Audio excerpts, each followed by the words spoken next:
Hello and welcome to my talk for today. It's good to be with you. Today, the plan is to go to a U-Pick to pick strawberries. This will be a totally new experience for me. Apart from strawberries in my own backyard, I've never done anything like this. The plan is to get enough fruit to make jam. It all sounds quite the process, but as they say, nothing ventured, nothing gained. And I love strawberry jam. In the middle of this pandemic, it can be easy to forget the blessing it is to live in this part of the world. The seasons move from one to another, and although there have been changes, we're still able to be fairly certain that the things we have been able to grow and eat over the years are still available to us. It may be that we have to stand in line for a little longer, but we still have them. Not everyone in Canada has access to the things we have, and certainly there are many throughout the world where what we take for granted would be seen as beyond their wildest imaginations.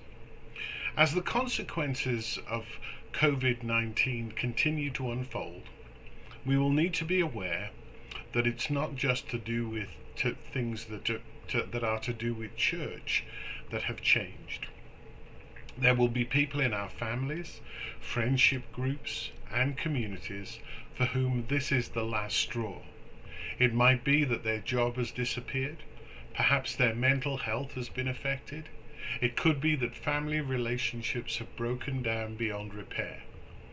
It's important that we don't lose sight of this as we continue to travel this road.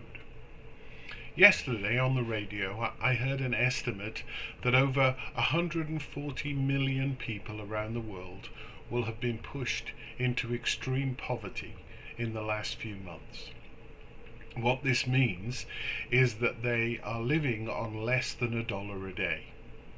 We will probably never meet these people, but they are our fellow humans and beloved of God. One of the questions facing us is, what do we, the church, do?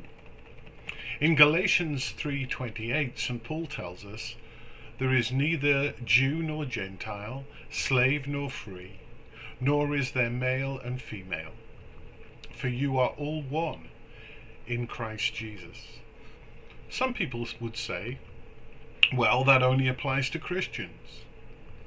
If that's the case, then let's use that as a good place to begin, to bring equality and help to our brothers and sisters across the world in a time of need.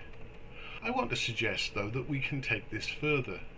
The Jews were intended to be a model society who lived under the rule of God and were so attractive in their ways that others would want to be part of them.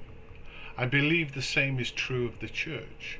We are to show an ideal way of living, preferring our neighbour as we serve the purposes of God.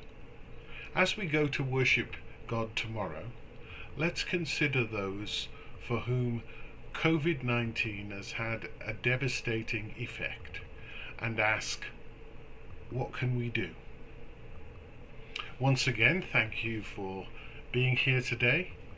I trust that despite the rain, certainly in Fredericton, that you will be having a good day.